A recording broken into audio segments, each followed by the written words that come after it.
Dans cette nouvelle vidéo, je vais te donner quelques petites astuces pour rendre tes plans un peu plus cinéma, pour donner un look cinéma à tes vidéos.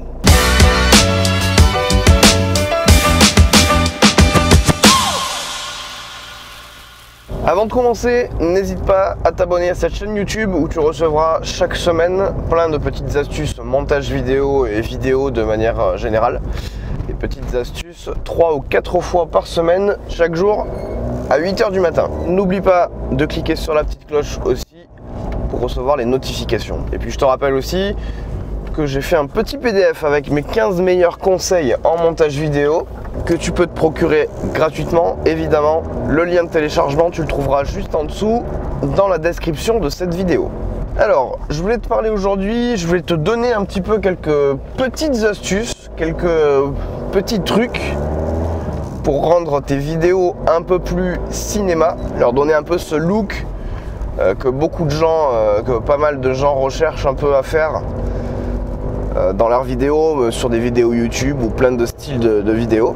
Et là, je vais juste te donner des petites astuces. On va pas parler de storytelling, on va vraiment parler du look cinéma.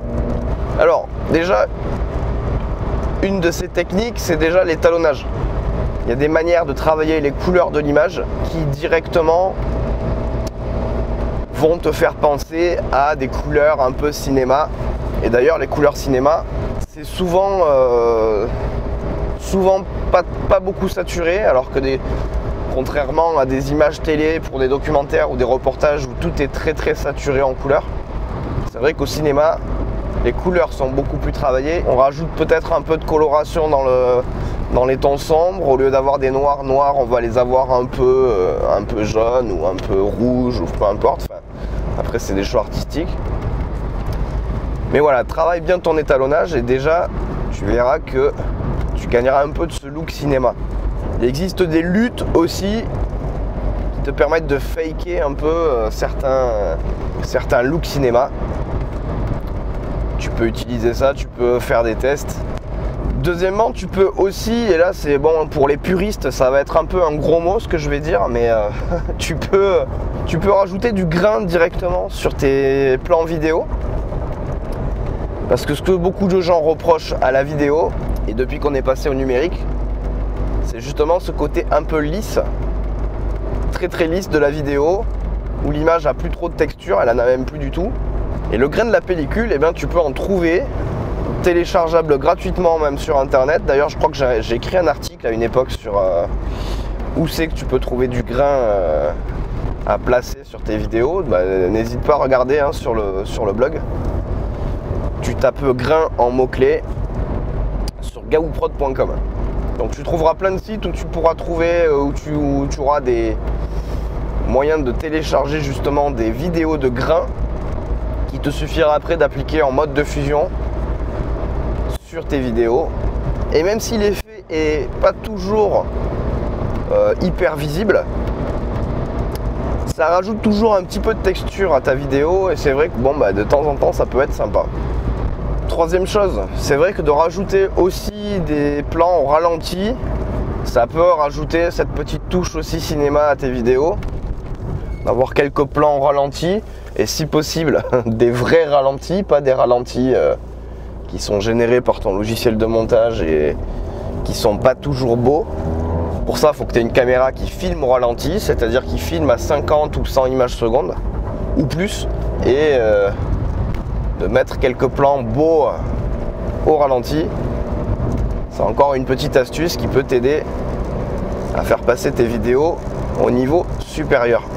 Autre chose, on va parler du son là, mais le son, c'est plus de 50% d'une vidéo et du ressenti d'une vidéo. Tu préféreras plus regarder une vidéo avec un bon son et une image pourrie qu'une vidéo avec un son pourri et une image bonne. Donc un des gros secrets aussi, c'est de faire ce que beaucoup ne font pas, c'est de faire un super travail sur le son. Alors ça commence par rajouter des bruitages et aussi utiliser des bonnes musiques. Alors des bonnes musiques, ça veut dire quoi? Ça veut dire qu'entre un morceau qui est pris avec des vrais instruments acoustiques, des beaux instruments et bien harmonisés, bien arrangés. Et le même morceau fait au synthé, la différence est radicale si tu veux entre le ressenti que tu auras en regardant ta vidéo faite avec des musiques aux instruments MIDI dégueulasses et une vidéo avec de la belle musique et de la musique bien faite. Ça fait prendre à ta vidéo une toute autre ampleur et ça fait, y a des moyens quoi. Et moi je le sais parce qu'au tout début, quand j'avais pas trop de moyens et que je faisais de la vidéo quand j'étais ado, je prenais de la musique que je trouvais sur internet et crois-moi qu'il y a 15 ans en arrière, les musiques qui étaient sur internet gratuites, c'était pas les musiques d'aujourd'hui et c'était bien dégueulasse. Encore un levier qui te permet d'aller plus loin dans tes vidéos et de leur donner ce look cinéma,